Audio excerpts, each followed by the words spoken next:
अभी पार्लियामेंट में winter session चल रहा है और इस सेशन में जो है so one nation one election को लोकसभा में पेश किया गया, जिसमें कि 269 वोट जो है सो फेवर में मिले हैं इसके कि वन नेशन वन इलेक्शन जो है सो लागू होना चाहिए, लेकिन 198 वोट जो है सो इसके अगेंस्ट में मिले हैं कि ये लागू नहीं होना चाहिए। वन नेशन वन इलेक्शन से रिलेटेड एक पैनल बनाया गया था 2 सितंबर 2023 को, जिसके कि चेयरमैन थे रामनाथ कोविंद जी।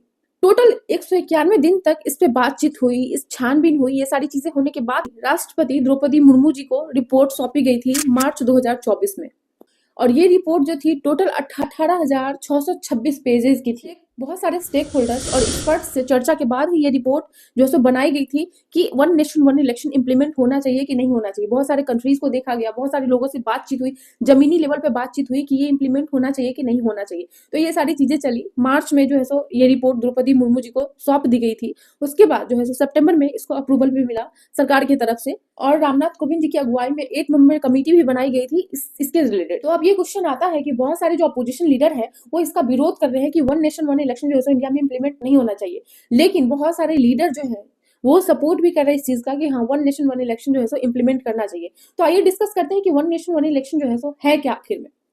देखिए, जब one nation one election implement हो जाएगा उसके बाद लोकसभा, विधानसभा और स्थानीय निकाय जैसे कि पंचायत और म्युनिसिपैलिटी, इन सब के इलेक्शन जो है एक साथ ही होंगे। एक साथ कहने का मतलब ये नहीं कि एक ही बार में होगा, ऐसा कि एक टाइम फ्रेम में, एक साल में जो है इस इलेक्शन को कंडक्ट किया जाए। हम आपको बता दें कि ये कॉन्सेप्ट हमारे इंडिया में कोई नया कॉन्सेप्ट नहीं है। 1967 तक हमारे देश में, जब हमारा देश आजाद हुआ था उसके बाद 1967 तक हमारे देश में वन नेशन वन इलेक्शन ही था। मतलब ये कि विधानसभा और लोकसभा का इलेक्शन साथ में हुआ करता था। लेकिन क्या हुआ कि 1967 के बाद बहुत सारे राज्यों का पुनर्गठन हुआ, उसके बाद जो है इस चीज को हटा दिया गया। उसके बाद जो है विधानसभा का इलेक्शन अलग और लोकसभा का इलेक्शन अलग होने लग गया।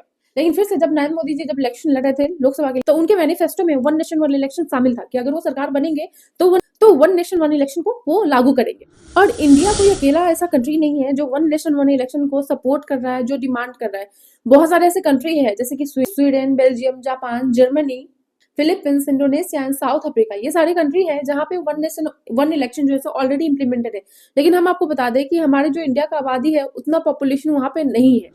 और अब हम इस वीडियो में जानते हैं कि वन नेशन वन इलेक्शन के क्या फायदे और क्या नुकसान हो सकते हैं। अगर हम फायदे की बात करें, बेनिफिट की बात करें कि one nation one election implement हो जाता है, उसके बाद फायदे क्या हो सकते हैं, तो सबसे पहला ये है कि चुनाव में जो खर्चा होता है वो घट जाएगा। देखिए, हर साल जब इलेक्शन होता है तो उसमें बहुत सारे खर्चे किए जाते हैं सरकार की तरफ से, प्रचार प्रसार के लिए, व्हीकल्स पे, जैसे कि प्लेन से यहाँ पे सरकार आते हैं, जहां भी चुनाव होता है वहां प्रचार करने के लिए, उसके लिए रैलीज निकाले जाते हैं, तो उन सब पे ह्यूज अमाउंट जो है खर्चा किया जाता है। तो ये सारे खर्चे जो है हर साल जो किए जाते हैं चुनाव पे वो घट जाएंगे।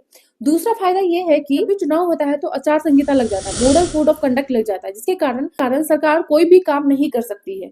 तीसरा है काले धन पे लगाम। ऐसा कहा जाता है कि जब भी इलेक्शन होता है, अगर सालों साल इलेक्शन होते रहता है, तो इसमें जो काले धन इकट्ठे किए जाते हैं उस चीज का भी इलेक्शन में यूज किया जाता है, तो इस पे लगाम लग सकता है। आप हम इसके नुकसान के बारे में जानते हैं कि अगर one nation one election implement होगा तो क्या क्या नुकसान हो सकते हैं, क्या क्या चुनौतियां सरकार को झेलनी पड़ेगी, इसके बारे में डिस्कस करते हैं। पहला है वोटिंग पैटर्न पे असर पड़ेगा। देखिए, जो वोटिंग होती है अभी तक में वो विधानसभा और लोकसभा का अलग अलग होता है।